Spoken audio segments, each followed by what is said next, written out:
RP Ilocos as of August 26, 2026. Sa IR update naman po, bali may 15 po kami na pending AR.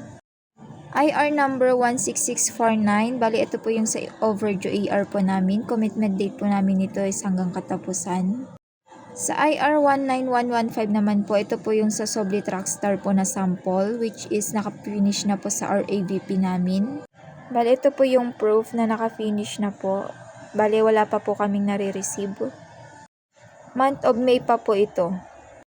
IR number 19119 naman po, ito yung pegboard po namin. Bali nakapag RFP na po ako kay Sir Paul nito.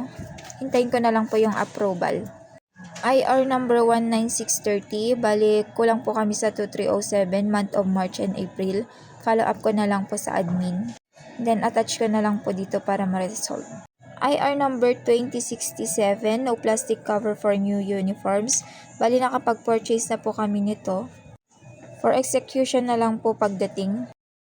IR number 2064, dry fit storage for rearrange po, hindi po naka-color sequence. Hindi pa po naayos ng naka-assign. Papa-attach na lang po pagtapos na.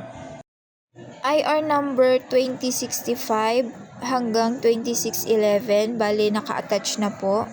For resolve na lang po ito.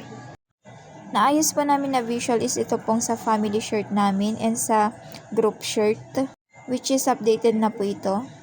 This week po nakabenta lang po kami ng 105 pieces sa CVC Adult Men's. Sa 5 layers po namin, bali nakalagay po yung PQ color. This week po nakabenta lang po kami ng 31 pieces. Sa bargain naman po namin nakalagay yung dry fit premium po. Bali this week po nakabenta lang po kami ng 42 pieces. Sa sublimation wall po, bali nakabenta lang po kami ng 7 pieces po sa Sobli round neck. Then 6 pieces po sa Sobli button. May inquiry po kami sa hoodie jacket na 24 pieces. Sa active sports wall naman po, mabenta po dito yung dry fit premium. Nakabenta po kami ng 42 pieces. Ang di po mabenta is yung short po. Bali magpapagawa na lang po ako ng promo nito since slow moving po siya. Sa bestseller naman po, hindi po naging mabenta yung mga nandito. More on increase lang po yung mga nakukuha namin. Kaya ang gagawin po namin is mag-posting po. Lalo na po't naka-destination po yung sa bestseller namin. Sa gift ideas naman po, more on sa drinkware po yung nabenta namin dito. Then more on sa increase na po yung iba. Kaya ang ginagawa po namin is nagpo-posting po kami. And may promo po na naka-schedule dito.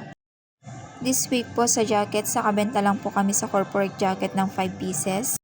Bomber jacket naman po na 8 pieces. And varsity jacket po na 2 lang. Naka-schedule po na promise yung parka jacket, which is sakto po ito sa tag-ulan.